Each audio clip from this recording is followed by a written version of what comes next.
Agency on the state exam is going to have 7 test questions. And as we know, there's going to be 10 agency questions on the national exam. So all in, you're at 17 agency questions between state and national. And there's a lot of what you've learned foundationally in the national side that will help you here. But of course, we'll break out a few things specifically. The first thing I think you should know for the exam, but also while we're talking about your careers, is the difference between a ministerial act and specific assistance. A ministerial act is hosting an open house or getting a sign call about a property, or maybe even an internet lead that says, Amy, how much is 123 Main Street listed for? And I say $365,000. What are the property taxes? And I say $2,860. We're stating the facts of the property, correct? Just the facts, ma'am. The next level that we move into is called specific assistance.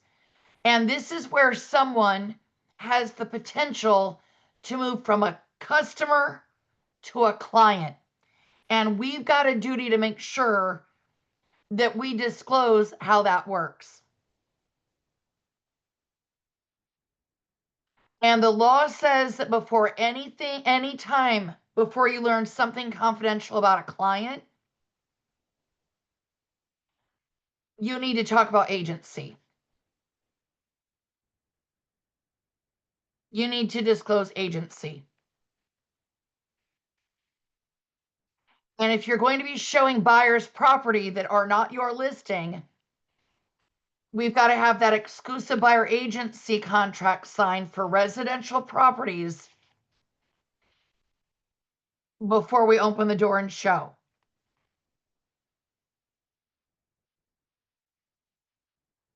And with sellers, again, before we learn anything of confidential nature, we need to have agency signed.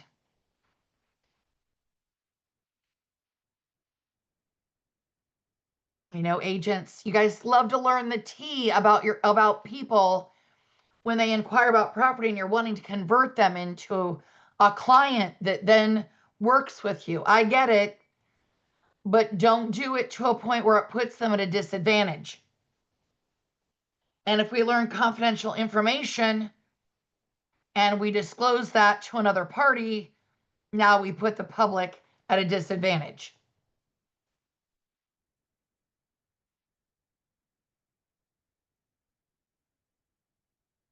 One thing I do think that needs to be brought up, and to me, this is a broker responsibility, but I do want to note that your brokerage is required to provide you a written office policy. That's required by law. And then I will note that licensees, that means broker or salesperson, they are able to represent more than one client in a transaction as long as it's disclosed. We've got to have dual agency disclosed.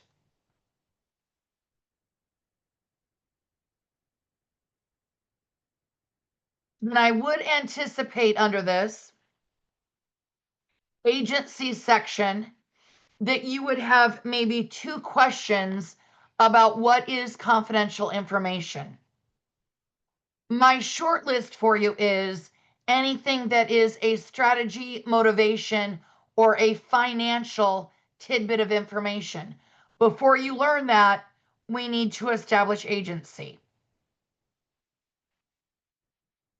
Whether that's on the phone, in an email, a DM, we need to make that clear. But what are some ideas of confidential information? A buyer being pre-approved is not confidential. Knowing their maximum spending limit would be. Knowing that a buyer is willing to pay more for the property, disclosing that, or that your seller is willing to take less, All of those would put your client at a disadvantage when negotiating and must remain confidential.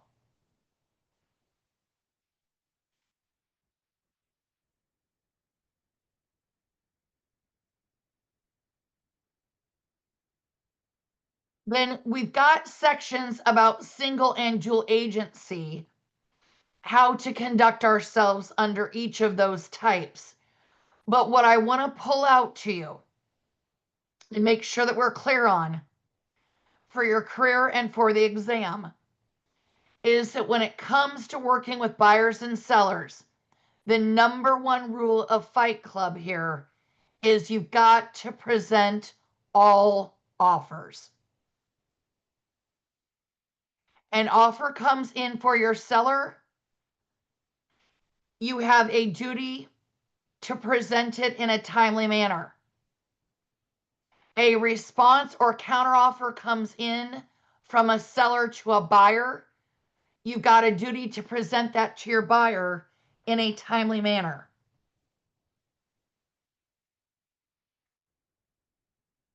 Then the other thing that we've got a duty on that's very, very clear under this single and dual agency is that we must present all material adverse facts to our buyers and sellers.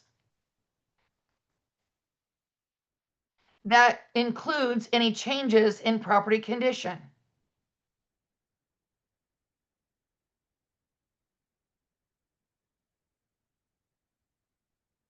And my example that I always use is, if you've got a closing that's delayed by maybe a day because of your sellers getting divorced, to disclose that delay, but you can keep confidential their marital status. If that would put them at a disadvantage. For dual agency, here's what I want you to know. I want you to know that the standard dual agency form must require a scribe in there that says that by being a dual agent, you're going to become a neutral party in the transaction and you can't represent one party to the detriment of the other. Now, this is already going to be pre-printed for you with your brokerage, but we are required by law to have a line in there that says we can't help one over the other.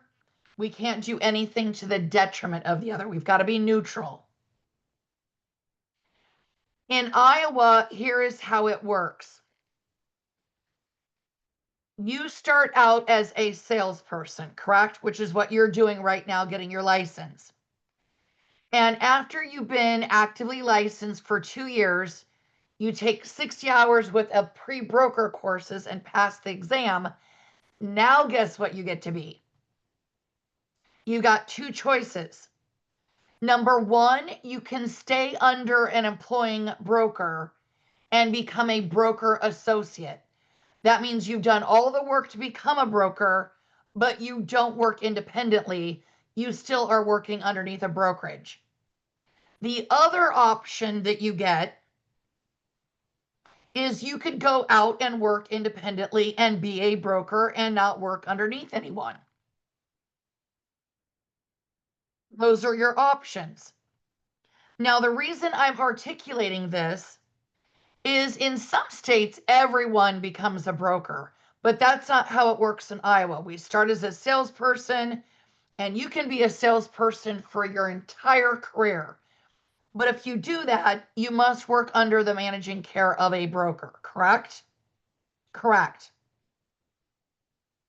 And I did that in my career. I was a salesperson for about 10 years, and then I got my broker's license, and I still worked under my same broker. I did not move. And I was a broker associate. And I held that license until I wanted to become a broker of my own. And then I did that about 5 years ago, and now I work independently. I don't have to work under the care of anyone. The reason that I'm setting up this conversation is by doing that type of licensing, we now have to figure out a way to connect a salesperson to a brokerage agreement and appoint you as an agent representing a particular client. So appointed agency in Iowa means the listing, for example, that seller is signing a contract with your brokerage. And then a way to get you included in the transaction is to appoint you as the agent to service that particular customer, now a client, within the brokerage. Does that make sense? So appointed agent means you work under the managing care of a broker and they're appointing you to work with that client in particular. Now, for your career, are you going to go to your broker every time you have a buyer or seller and say, will you appoint me to this client? Will you appoint me? Nope, it'll be a standard form that has your broker's name at the top. You'll write in your client's name, and then it will say, this brokerage on behalf of them appoints the following agent, blank, to represent you. You're going to write your name in there. It's going to be easy peasy lemon squeezy. The other big rock I want to tackle is about representing yourself or immediate family. The law says that you can represent yourself or immediate family, but you've got to disclose it. So if you're buying a property and you're licensed, it would say buyer is licensed in Iowa. If you're selling, it would say seller is licensed in Iowa. If you're representing immediate family, it would say agent is related to buyer or agent is related to seller. That's got to get disclosed to all parties. And in my opinion, a perfect place to write that would be on a sales contract under other provisions.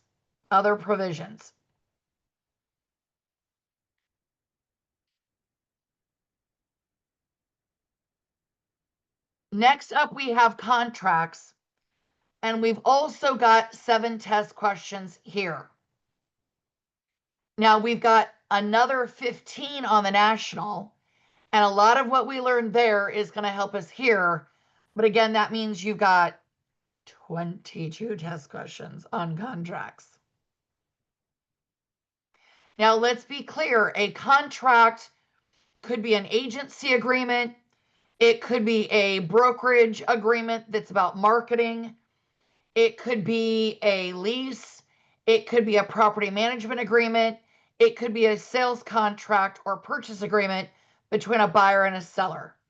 Those are all examples of types of contracts.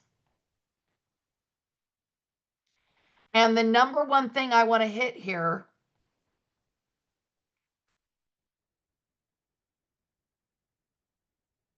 is you've got to have a signed listing agreement in order to market a property on behalf of a seller. And now we're adding the law for buyers that before you can actively show them property, you've got to have a buyer agency agreement. I would think of that as a buyer listing, seller listing and a buyer listing. But in order to market someone's property, we've got to have a signed listing agreement. There's no pocket listing unless you've got a signed agreement.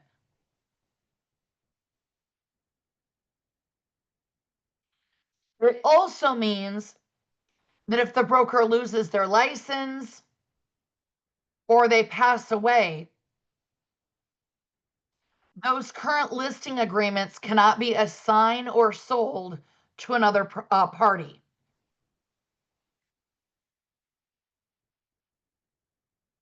Which means if something happens to your broker, their son can't inherit those listings and refer them to another brokerage. No.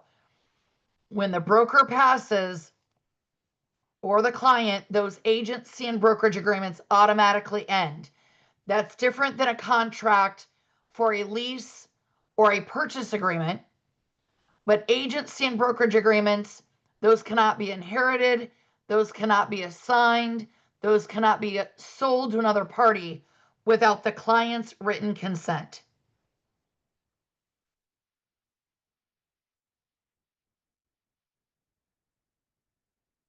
Another thing that you might have come up is, when does your agency agreement start and stop?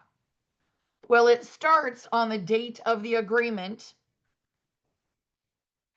and it goes until either expiration or closing, whichever happens first.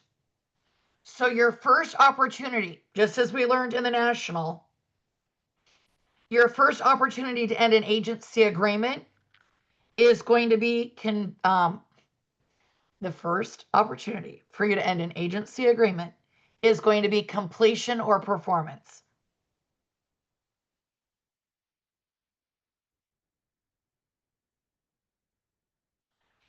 This also reiterates that contracts for listings and for buyers belong to the brokerage. So if the agent leaves,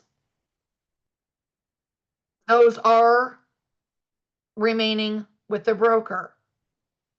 And then I cannot reiterate this again. I know we've done this several times together. In addition to the contracts belonging to the broker, who do the commissions belong to? Your broker, and then they're going to pay you according to your independent contractor agreement, which means if you get offered a bonus, it's got to be documented and go to your broker first. I cannot stress that one enough. How many times I see this pop up and somebody's trying to pay a referral fee to their unlicensed brother as a thank you for introducing them to, I don't know, a client. We cannot pay people who are not licensed.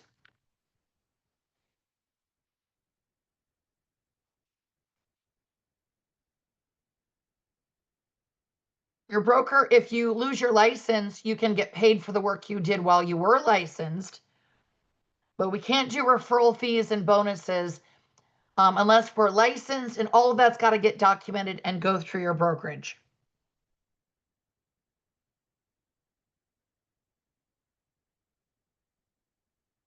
And then make sure anything your client signs, you give them a copy of it. If they sign it, they need a copy of it. So a buyer signs a buyer agency agreement, they need a copy of it. A seller signs a brokerage agreement,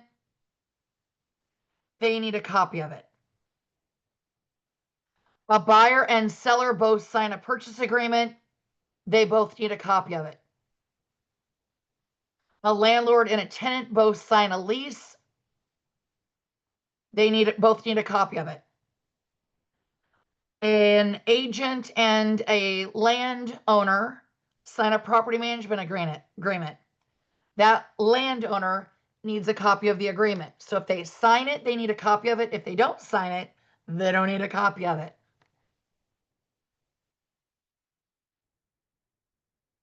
Now we're also learning that any agreements that require your buyer or seller to give you a written notice or some sort of formal notice in order for your agreement to end, those are illegal in Iowa. They create a gray area of, when does this contract end? We like hard start dates, hard end dates.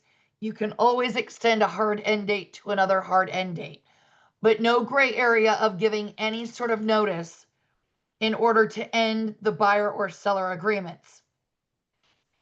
Those are illegal in Iowa, and formally we've been calling that an automatic extension clause. Automatic extension clause.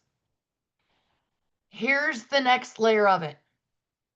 And this, I think you could be asked multiple times, state and national. If you know or have reason to know that a buyer or seller has any sort of exclusive arrangement with an agent, when can you solicit them for business? If you know or have any reason to know that a buyer or seller has an exclusive arrangement with an agent, when can you solicit them for business? And the answer is you can't until the listing expires, or if the client approaches you first. So we can't solicit during that contract period unless the client approaches us first. And here's the deal. We have got to focus on the word exclusive here. If it's exclusive right to sell, if it's exclusive agency, if it's exclusive buyer agency, all of those are examples where exclusive means the client only employs one agent. So the key word there is exclusive. They're only working with one agent.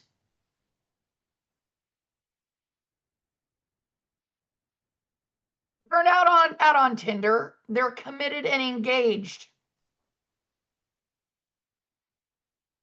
An open listing, there's no exclusiveness there. An open listing or an open buyer arrangement means you can approach them at any time because they're allowed to work with multiple agents. They're on Tinder, they're dating around. Was Tinder a bad example?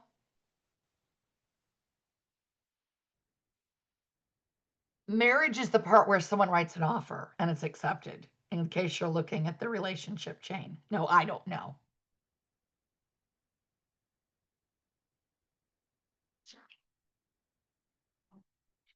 And then I will just pull out a few other notes to end this section of a protection clause, a broker protection clause. This protects buyers that you attracted to the property during your marketing period, during your listing period, or during the period where you're showing buyers property. And if they would transfer as a seller to one of those buyers, or a buyer would buy one of those properties you showed them, it protects you, so you get paid. And the Iowa law says if you're going to do a protection clause, it's got to be part of the original agreement. It will be pre-printed for you.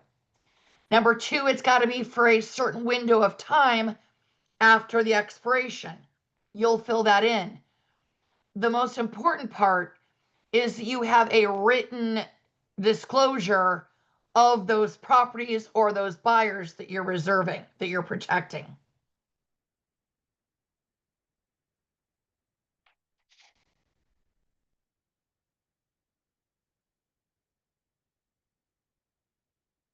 Now let's talk property disclosures.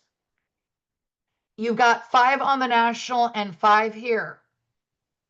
And a lot of what you've already done on the national side could help you here.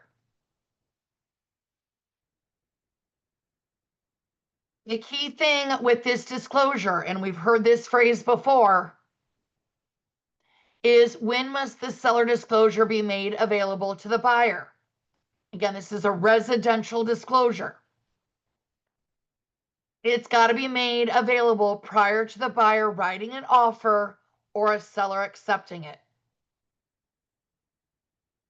Prior to the buyer writing an offer or a seller accepting it.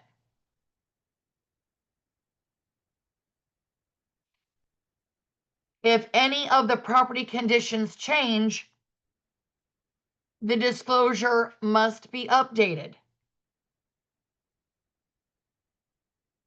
And in Iowa, as we've discussed before, The most common exemptions are what we've already discussed on the national. A residential seller is exempt from filling out the disclosure for bare land, 5 or more units, and they're also exempt or excluded from filling out the disclosure if they're a power of attorney or the executor of an estate.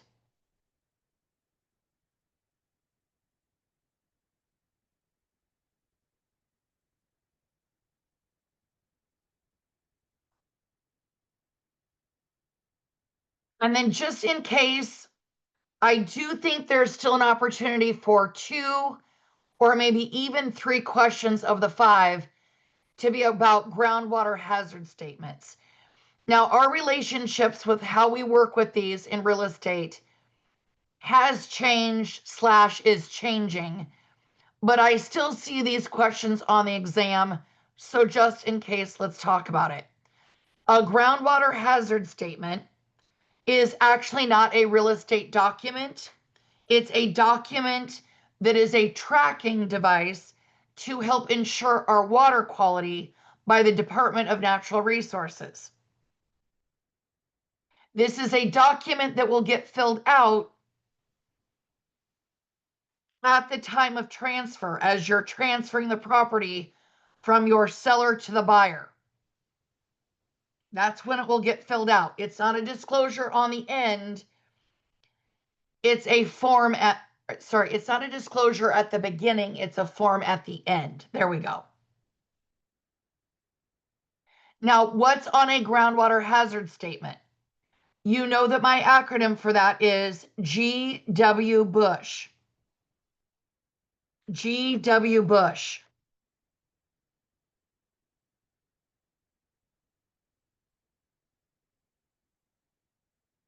That stands for groundwater, wells, burial sites, underground storage tanks, sewer systems such as septic, and hazardous waste.